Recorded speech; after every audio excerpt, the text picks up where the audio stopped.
Hey, it's Coach Ange from Mississippi Public Broadcasting. Online, we're here again. We're talking about ACT reading and how to get that great score on ACT reading so you can get into the college of your choice and help your mom and dad, of course, with those tuition fees. Now, if you do real well on ACT, particularly in ACT reading, because it's one of those areas of the test that you can really kind of pad your score if you have the right mindset and if you have the right strategies. And we're going to try to help you with both of those. Today, what we're going to do is pick up, of course, with questions 6 through 10. And what we're going to try to do is go through and look at each individual question, pull out some information from the passages, and see if we can better help you understand why the answer that is the correct answer is the correct answer. And with that, we'll go ahead and get started. We'll start with the passage here. And what we did, of course, is we went through and showed you, this is our annotated passage that we started when we did questions number 1 through 5. We also had some questions that we asked and answered of ourselves, and they include like who are our characters and that kind of thing. So these are some of the strategies that we put in place so that we can answer these questions more effectively. The first question that we have is question number 6. And it says, in passage B, it can be most reasonably inferred that Hyphite's response to the woman who congratulates him is intended to point out. So what we try to do is go back into the reading and find a sample. And what we sample is the conversation that Hyphites has with the young lady. It says, a woman once went backstage to congratulate the great violinist Yaka Hyphites after a concert. What a wonderful sound your violin has, Mr. Hyphites, she explained. Hyphites leaned over his violin that lay in the open case, listened intently for a moment and said, funny, I don't hear a thing. And that's kind of a little bit of a sarcastic thing here. So what he's basically saying is that the violin, of course, does a great job, but it can't do anything without me, and I can't do anything without him. So it's that kind of a symbiotic relationship. So when we look at that answer choice, or the answer choices, it says, in the passage B, it can be most reasonably inferred that Hyphite's response to the woman who congratulates him is intended to point out, and the best answer is J, Hyphites violin does not make a sound by itself. He, of course, has a little to do with that. So the best answer, of course, in this particular case would be J, Hyphites violin doesn't make a sound by itself. Question number 7. When we look at question number 7, it says in passage B, the author most directly indicates that the violin is sometimes an adversary by stating that it, A, lies mute in his case, B, makes him adjust to his whims, C, responds with a range of emotion, D, can't speak with words. So when you're looking at it, what we're doing, of course, is we're attributing human characteristics, of course, to the violin. And I know if you paid attention in your English class, you know what that means. And I'm not going to bore you with it because you're smart, and I know you're smart. So we're not going to worry about that. But what we are going to do is go through and see if we can give you an idea what that means in terms of this question.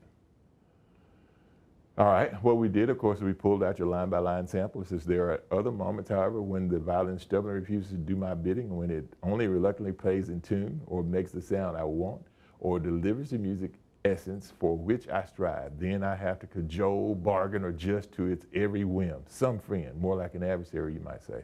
So he's saying that he has to cajole and encourage the violin to do his bidding, just like you would have to do with a petulant child. So in looking at it, the best answer here, it says in passage B, the author most directly indicates that the violin is sometimes an adversary by stating that it makes him adjust to his whims. That's what an adversary would do. An adversary wouldn't necessarily do those other things. Not in this particular context anyway. Question 8, compared to passage A, passage B is more directly focused on the AF, damage a musician can do to an instrument, G, characteristics of an instrument that give clues to its history, H, interdependence between musician and instrument, J, benefits of making instruments available to young children. Well, let's look at passage A and passage B. We pulled out a couple things and pulled out the main idea from both of them. And when you look at passage A, it talks more about the handling of an instrument. In this particular case, a piano. It talks about the worst thing that you can do to it, of course, is put it on a ship. And then in passage B, it's talking about the relationship between the player of the instrument and the musician, or the musician and the instrument itself. So when you look at passage A and B, and when you make a comparison, the best answers is,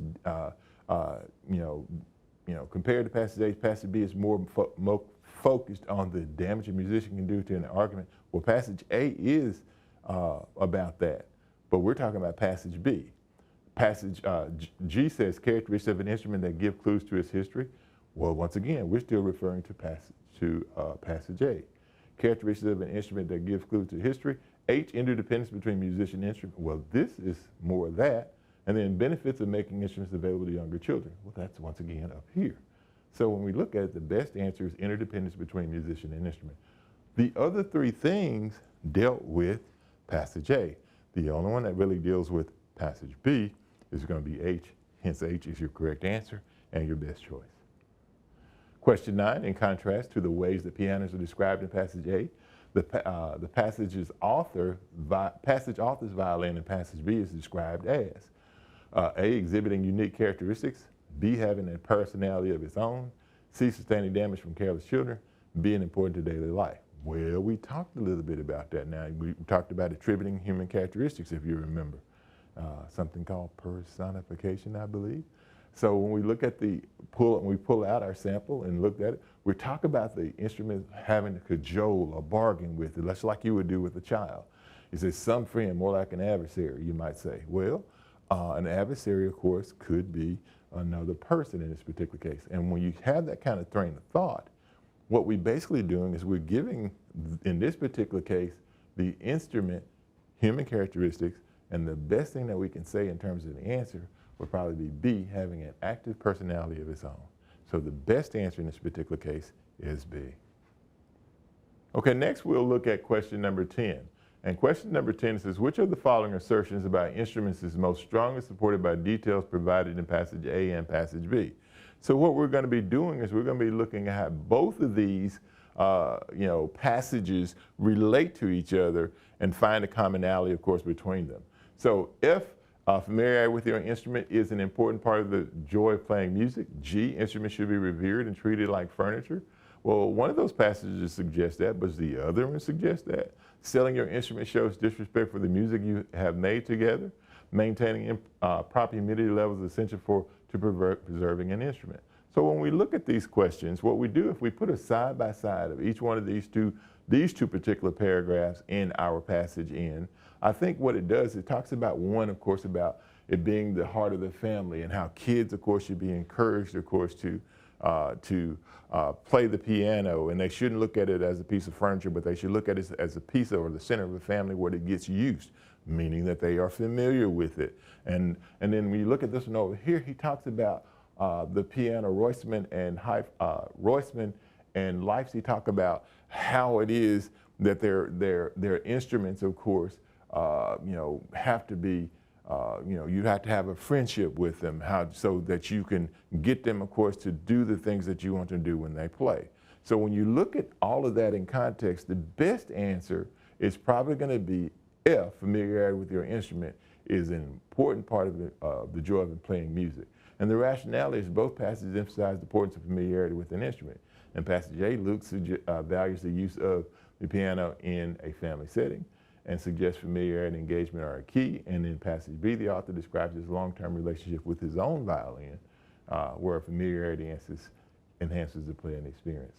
Well, what that does, of course, is it gives us the answers to questions number 6 through 10 on ACT reading, the test, of course, that we did. And what we want you to do, of course, is go through, be critical, be fair with yourself, and then make sure you tell the truth to yourself too in terms of how well you did. And then go back and adjust your strategy if you didn't do as quite as well as you like. And if you adjust your strategy a little bit better, you're going to find that during the next time that you take this particular test, you're going to be a lot more prepared. This is Coach Annis from Mississippi Public Broadcasting Online. And what we're here to tell you is this here. Do the very best that you can on ACT, and ACT reading provides you an opportunity that you can pad that score. So create a great strategy, stick to it, and do well. And with that, we'll see you next time.